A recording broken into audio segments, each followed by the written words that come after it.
फिर तुम चकित होोगे, मौत आएगी और तुम्हारे भीतर मिटाने को कुछ न पाएगी। सिर पर लंबा केस चले गचाल सी, हाथ गया शमशेर ढलकती ढाल सी, एता यह अभिमान कहां ठहराएंगे।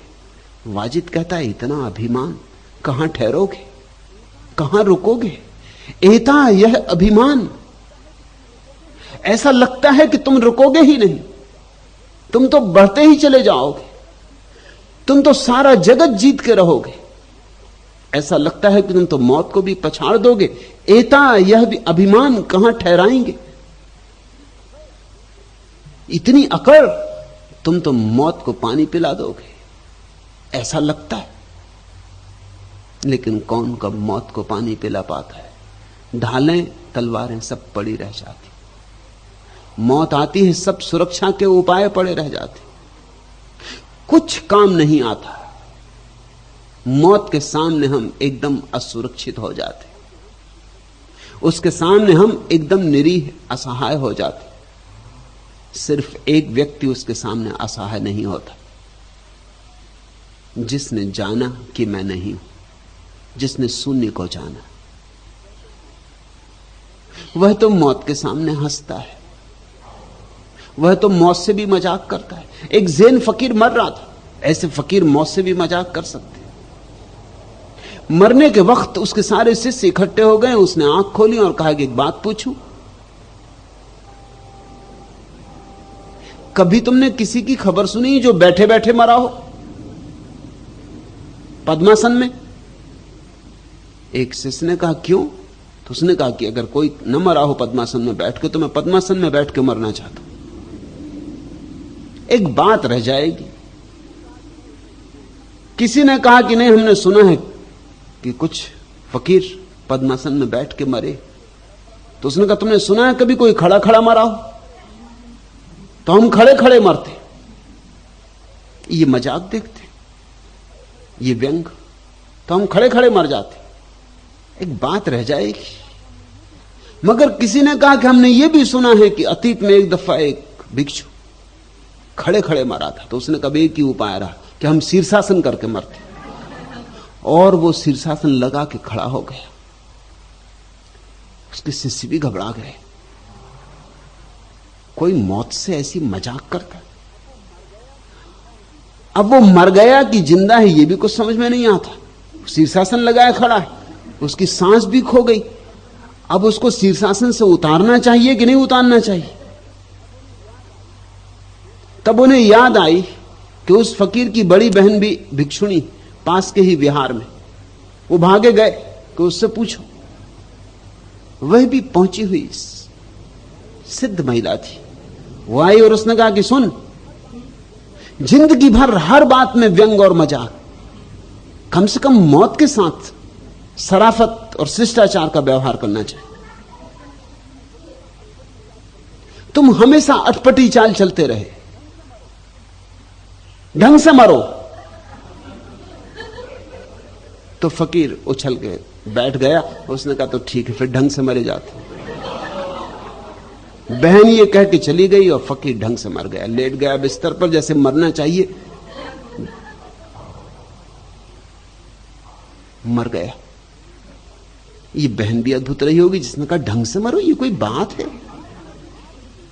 जैसे मौत कोई बात ही नहीं, ना फकीर को कोई बात है, ना उसकी बहन को कोई बात है। मौत कोई बात ही नहीं, एक शिष्टाचार तो रखो कम से कम। मृत्यु के साथ भी व्यंग हो सकता है, मगर तभी जब तुम मरने के पहले मर चुके हो। मरने के पहले मर जाना संन्यास है। मरने के पहले जान लेना कि जो मरेगा वह मरा ही हुआ है। मरने के पहले पहचान लेना कि जो मरण धर्मा है उसकी ही मृत्यु होगी, और जो अमृत है उसकी कभी कोई मृत्यु नहीं होती। और मेरे भीतर दोनों है, जो मरण धर्मा है, जो पृथ्वी से मिला है वो पृथ्वी में वापस चला जाएगा, और जो अमृत है उसकी कहीं मृत्यु होती। मैं वही हूं, अमृतस्य पुत्र, अमृत के पुत्र हो। तो ऐसी पहचान चाहिए। उपनिषद के वचन कंठस्थ कर लेने से नहीं अनुभव आ जाएगा। ऐसे बैठ के दोहराते रहे अमृतस्य पुत्रा, अमृतस्य पुत्रा, कुछ भी ना होगा। मौत आएगी और सब भूल जाओगे, चौकड़ी भूल जाओगे, याद ही ना रहेगा उपनिषद। एकदम घबरा जाओगे, देह को पकड़ने लगोगे, कपने लगोगे। शास्त्र पढ़ने से नहीं होगा, स्वयं का साक्षात्कार चाहिए। एता यह अभिमान कहां ठहराएंगे, हर यहां वाजिद ज्यों तीतर को बाज झपट ले जाएंगे। सीधे साधे आदमी हैं वाजिद, वो कहते हैं कि एता अभिमान कहां ठहरोगे, और पता है तुम्हें ज्यों तीतर को बाज झपट ले जाएंगे, जैसे बाज पक्षी तीतर को कभी भी झटक के ले जाए, कभी भी पकड़ के ले जाए, ऐसी ही मौत आएगी बाज की तरह और तीतर की तरह हो जाओगे, झपट के ले जाएगी, उसके पंजे में पड़ोगे। छोड़ो भी यह अभिमान। मौत के रहते भी मनुष्य अभिमानी है, यह आश्चर्य है। अगर मौत न होती तो दुनिया का क्या हाल होता कहना मुश्किल है। अगर मौत न होती तो कैसा भयंकर अभिमान होता दुनिया में कहना मुश्किल है। मौत है फिर भी अभिमान है, अकड़ है। मौत को झुटला के भुला के आदमी अकड़ा चला जाता है। जरा देखो, जरा पहचानो, जिस जमीन पे तुम बैठे हो, वैज्ञानिक कहते हैं उस जमीन पर, जिस जमीन पे तुम बैठे हो उस पर कम से कम 8 आदमियों की लाशें मिट्टी बन चुकी। इतने आदमी इस जमीन पर रह चुके। यहां ऐसा कोई स्थान नहीं जहां मरघट न बन चुका हो। मरघट बस्तियां बन जाते हैं, बस्तियां मरघट बन जाते हैं, ये बदलाहट होती रहती, ये होती रहती। हड़प्पा मोहनजोदड़ो की खोज हुई, हड़प्पा के नगर की खुदाई में बड़ी हैरानी हुई। 7 परतें मिली हड़प्पा की खुदाई में, मतलब हड़प्पा नगर 7 बार बसा और उजड़ा, 7 बार बस्ती बसी और मरघट बना। 7 परतें, सदियां लगी होंगी, हजारों हजारों साल लगे होंगे किसी नगर को बसने और उजड़ने में। 7 बार काफी समय लगेगा। सारी जमीन बस चुकी, उजड़ चुकी। लोगों ने घर बनाए और वहीं कब्रें बनी। जहां अकड़ के खड़े हुए वहीं धूल में गिर गए। एक बार जब कोई लौट के पीछे देखता, कितने कितने लोग इस जमीन पर रह चुके और गए, और कितने लोग अभी हैं और चले जाएंगे, और कितने लोग आएंगे और जाते रहेंगे। इस विस्तार को तुम जरा गौर करो, तुम्हारी अकड़ एकदम छोटी हो जाएगी। आदमी बड़ा छोटा है, बहुत छोटा है। 70 साल जी लेना क्षण भर जैसा है इस विराट के विस्तार में। जमीन की उम्र 4 अरब वर्ष है। अब तक जमीन 4 अरब वर्ष से जिंदा है। सूरज जमीन से हजारों गुना पुराना है, और हमारा सूरज बहुत जवान है, बूढ़े सूरज है। हमारी जमीन तो बहुत नई है, नई नवेली बहू समझो, इसलिए इतनी हरी भरी। बहुत सी पृथ्वियां हैं दुनिया में जो उजड़ गई, जहां अब सिर्फ राख ही राख रह गई। न वृक्ष उगते, न मेघ घिरते, न कोयल कूकती, न मोर नाचते। अनंत पृथ्वियां हैं, वैज्ञानिक कहते, जो सूख गई। कभी वहां भी जीवन था, कभी ये पृथ्वी भी सूख जाएगी। हर चीज पैदा होती, जवान होती, बूढ़ी होती, मरती। ये सूरज भी चुक जाएगा। ये सूरज भी रोज चुक रहा है, क्योंकि इसकी ऊर्जा खत्म होती जा रही, इससे किरणें रोज निकल रही और समाप्त होती जा रही। वैज्ञानिक कहते हैं कि कुछ हजार वर्षों में यह सूरज ठंडा पड़ जाएगा। इस सूरज के ठंडे पड़ते ही पृथ्वी भी ठंडी हो जाएगी, क्योंकि उसी से तो इसको रोशनी मिलती। प्राण मिलते, ताप मिलता, ऊर्जा मिलती, ऊष्मा मिलती। उसी से तो उत्तप्त होकर जीवन चलता है। फूल खिलते हैं, वृक्ष हरे होते, हम चलते हैं, उठते हैं, बैठते। हमारा तो 70 साल का जीवन है। ये पृथ्वी का समझो कि 70 अरब वर्ष का होगा, सूरज का और समझो 700 अरब वर्ष का होगा, और महासूर्य हैं जिनका और आगे आगे होगा। आदमी की विसात क्या है इस 70 साल के जीवन में, मगर हम कितने अकड़ लेते। एता यह अभिमान कहां ठहराएंगे। लड़ लेते, झगड़ लेते, गाली गलौज कर लेते, दोस्ती दुश्मनी कर लेते, अपना पराया कर लेते, मैं तू की बड़ी झंझटें खड़ी कर देते। अदालतों में मुकदमेबाजी हो जाती, सिर खुल जाते। अगर हम मृत्यु को ठीक से पहचान लें तो इस पृथ्वी पर वैर का कारण न रह जाए। जहां से चले जाना है वहां वैर क्या करना है। जहां से चले जाना है वहां 2 घड़ी का प्रेम ही कर लें। जहां से विदा ही हो जाना है वहां गीत क्यों ना गा लें, गाली क्यों बके। जिनसे छूट ही जाना होगा सदा को, उनके और अपने बीच दुर्भाव क्यों पैदा करें। कांटे क्यों बोएं, थोड़े फूल उगा लें, थोड़ा उत्सव मना लें, थोड़े दिए जला लें। इसी को मैं धर्म कहता हूं। जिस व्यक्ति के जीवन में यह स्मरण आ जाता है कि मृत्यु सब छीन ही लेगी, ये 2 घड़ी का जीवन, इसको उत्सव में क्यों ना रूपांतरित करें। इस 2 घड़ी के जीवन को प्रार्थना क्यों ना बनाएं, पूजन क्यों ना बनाएं, झुक क्यों ना जाएं, कृतज्ञता में, धन्यवाद में, आभार में नाचें क्यों ना, एक दूसरे के गले में बाहें क्यों ना डाल लें।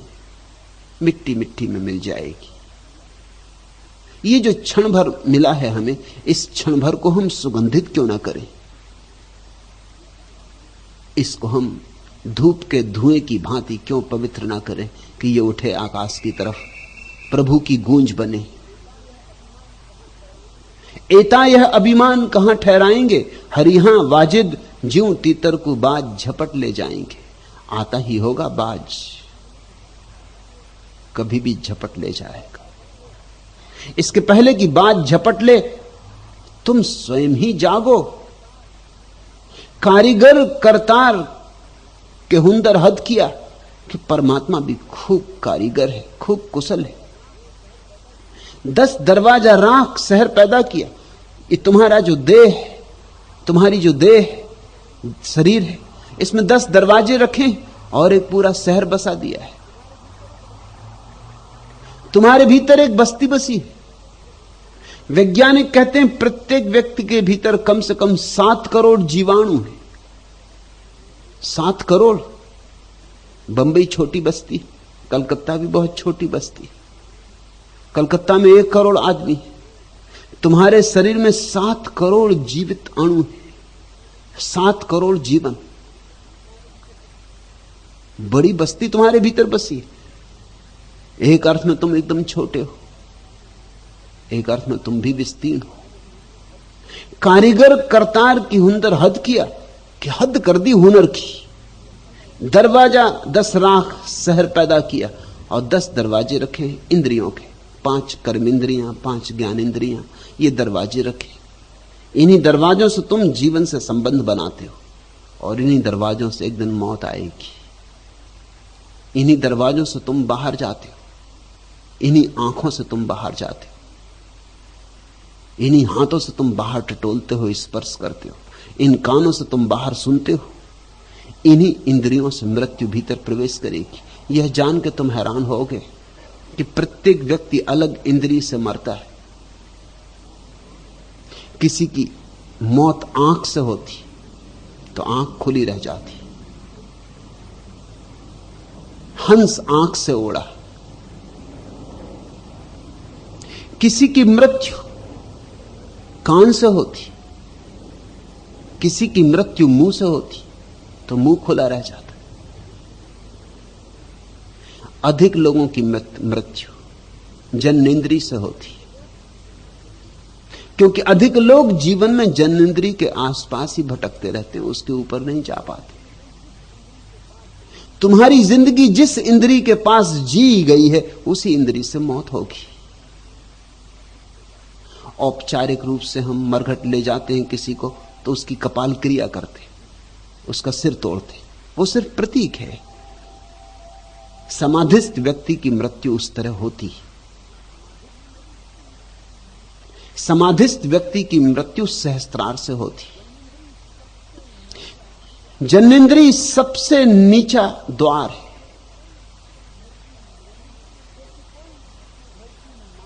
जैसे कोई अपने घर की नाली में से प्रवेश करके बाहर निकले।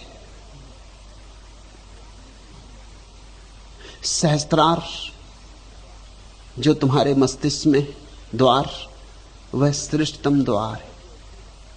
जन्नेन्द्रिय पृथ्वी से जोड़ती है, सहस्त्रार आकाश से। जन्नेन्द्रिय देह से जोड़ती है, सहस्त्रार आत्मा से। जो लोग समाधिस्थ हो गए, जिन्होंने ध्यान को अनुभव किया है, जो बुद्धत्व को उपलब्ध हुए, उनकी मृत्यु सहस्त्रार से होती। उस प्रतीक में हम अभी भी कपाल क्रिया करते हैं। मरघट ले जाते हैं, बाप मर जाता है तो बेटा लकड़ी मार के सिर तोड़ देता है। मरे मराए का सिर तोड़ रहे हो, प्राण तो निकल ही चुके, अब काहे के लिए दरवाजा खोल रहे हो? अब निकलने को वहां कोई है ही नहीं, मगर प्रतीक, औपचारिक। आशा कर रहा है बेटा कि बाप सहस्त्रार से मरे, मगर बाप तो मर ही चुका है। यह दरवाजा मरने के बाद नहीं खोला जाता, यह दरवाजा जिंदगी में खोलना पड़ता है। इसी दरवाजे की तलाश में सारे योग तंत्र की विद्याओं का जन्म हुआ। इसी दरवाजों को खोलने की कुंजियां हैं योग में, तंत्र में। इसी दरवाजे को जिसने खोल लिया वह परमात्मा को जान के मरता है, उसकी मृत्यु समाधि हो जाती।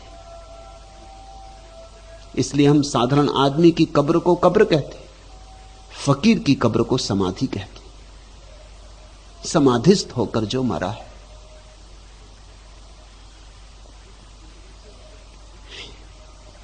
प्रत्येक व्यक्ति उस इंद्री से मरता है जिस इंद्री के पास जिया। जो लोग रूप के दीवाने, वे आंख से मरेंगे। इसलिए चित्रकार, मूर्तिकार आंख से मरते, उनकी आंख खुली रह जाती।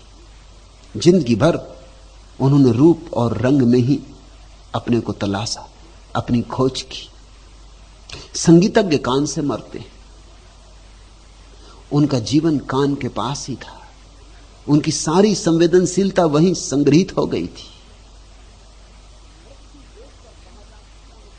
मृत्यु देखकर कहा जा सकता है आदमी का पूरा जीवन कैसा बीता।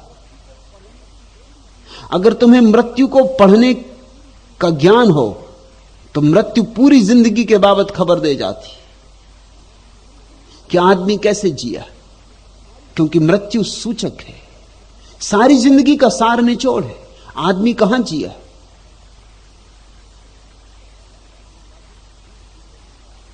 हरियां वाजिद ज्यों तीतर को बाज झपट ले जाएंगे, जल्दी ही बाज तो आएगा, उसके पहले तैयारी कर लो।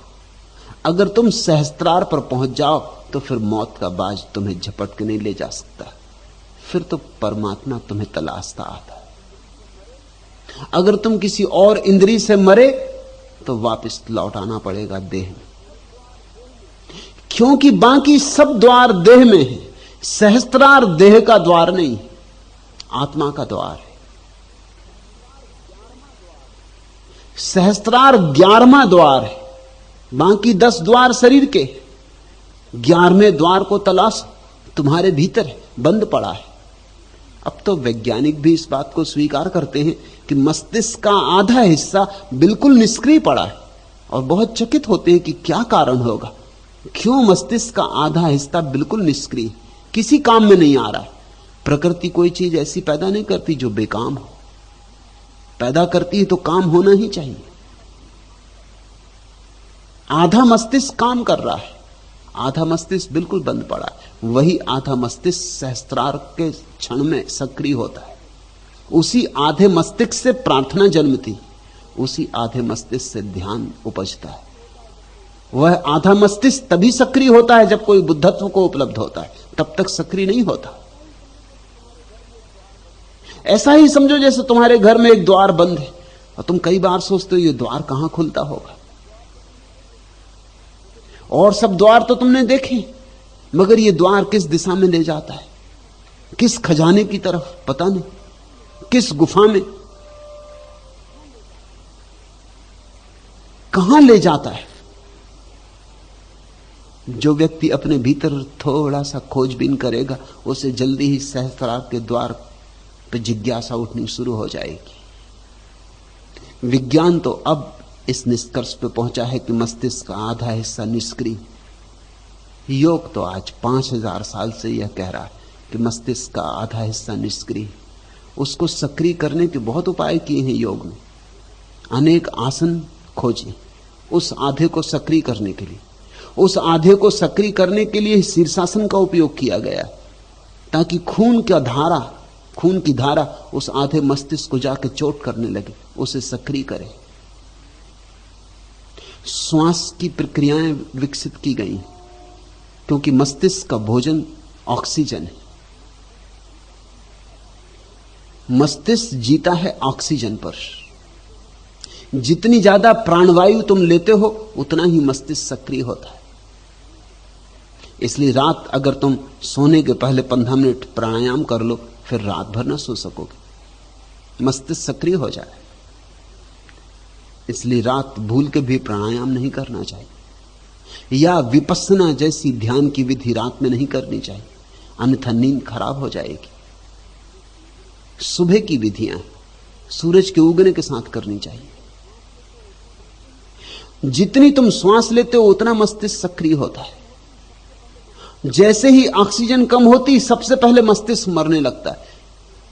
इसलिए जिस व्यक्ति के भीतर ऑक्सीजन की कम होने की संभावना होती, चिकित्सक तत्क्षण ऑक्सीजन देते, क्योंकि एक दफा मस्तिष्क खराब हो जाए तो फिर सुधरने का उपाय नहीं, 6 सेकंड में नष्ट होना शुरू हो जाता। ऑक्सीजन न पहुंचे तो 6 सेकंड के भीतर मस्तिष्क के तंतु मरने शुरू हो जाते हैं, बड़े सूक्ष्म नाजुक तंतु। प्राणायाम का प्रयोग क्या है? प्राणायाम का इतना ही अर्थ है, सामान्य रूप से जितनी प्राणवायु हम अपने भीतर ले जाते हैं उससे ज्यादा प्राणवायु को हम भीतर ले जाएं। फेफड़ों को पूरा भरें। फेफड़े में 6000 छिद्र। आमतौर से जो हम सांस लेते हैं उसमें 2000 छिद्रों तक ही श्वास जाती है। जब हम दौड़ते हैं, तैरते हैं, तो 3000 से 4000 छिद्रों तक श्वास जाती है। 6000 छिद्रों तक श्वास तो केवल प्राणायाम में ही जाती। और जब पूरे 6000 छिद्रों तक श्वास पहुंचती तो तुम्हारे पूरे मस्तिष्क को प्राणवायु उपलब्ध होनी शुरू होती। वो जो निष्क्रिय पड़ा हिस्सा है उसमें भी प्राणवायु का संचार होता है, वह भी सक्रिय होने लगता है। वहीं खिलता है जीवन का कमल। और एक बार वहां का द्वार खिल जाए, एक बार वहां का कमल खुल जाए, फिर कोई मृत्यु नहीं, फिर अमृत। तभी तुम जानोगे कि तुम अमृत के पुत्र हो। कारीगर करतार के हुनर हद किया, 10 दरवाजा राख शहर पैदा किया, नक्सिक महल बनाए, दीपक जोड़िया। मिट्टी से तो बना दिया है नक्सिक शरीर, बड़ा सुंदर प्रतिमा बना दी, और भीतर फिर एक दीपक जोड़ दिया है, भीतर फिर एक ज्योति जोड़ दी, जीवात्मा जोड़ दी। बाइबल कहती है परमात्मा ने आदमी को मिट्टी से बनाया और फिर सांस फूंकी। ये प्रतीक है, आदमी मिट्टी है, सांस के माध्यम से कुछ उसमें चल रहा है जो मिट्टी नहीं है, इसलिए सांस बंद हुई कि आदमी गया। नक्सिक महल बनाए, दीपक जोड़िया, हरिहां भीतर भरी भंगार के ऊपर रंग दिया। और इस देह में तो कचरा ही कचरा भरा है, और ऊपर से सुंदर रंग भी दे दिया। खूब तू भी कारीगर कुशल है। देह में तो भूसा ही भूसा भरा है, मिट्टी ही मिट्टी, मगर ऊपर से खूब रंग दे दिया, सुंदर चमड़ी चढ़ा दी, नक्सिक दे दिया, सौंदर्य दे दिया। और आदमी इसी सौंदर्य में भटक जाता है। दर्पण के सामने खड़ा अपने ही सौंदर्य में मोहित होता रहता, और सब भंगार है, सब कूड़ा करकट है, कचरा है, सब धोखा है, सब सौंदर्य चमड़ी से ज्यादा गहरा नहीं है। कभी जाके अस्पताल ऑपरेशन देख लेना चाहिए, कभी किसी का पोस्टमार्टम होता हो तो जाके जरूर देख लेना चाहिए। इससे तुम्हें बोध होगा कि तुम्हारे शरीर में क्या भरा है। भंगार, वाजिद ठीक कहते, व्यर्थ का कूड़ा करकट भरा है, मगर खूब कारीगर है परमात्मा कि भंगार को लीप पोत के ऊपर से ऐसा सुंदर कर दिया है कि आदमी धोखा खा जाता है, कि आदमी दर्पण के सामने खड़ा होकर सोचता है यही मैं हूं। यही तुम नहीं हो। जो दर्पण में दिखाई पड़ता है वह तो भंगार ही है, जो देख रहा है वह तुम हो, जो दिखाई पड़ रहा है वह तुम नहीं हो। दृश्य तुम नहीं हो, दृष्टा तुम हो, साक्षी तुम हो। उस साक्षी के सूत्र को पकड़ो, उसी सूत्र को पकड़ के सहस्त्रार तक पहुंच जाओगे। काल फिरत है हाल ऋण दिन लोई रे, लोगो ध्यान रखो, काल फिरत है हाल ऋण दिन लोई रे। मृत्यु दिन रात घूम रही, खोजती तुम्हें, तलाशती तुम्हें। भागो कहीं, बच ना पाओगे। मैंने सुना है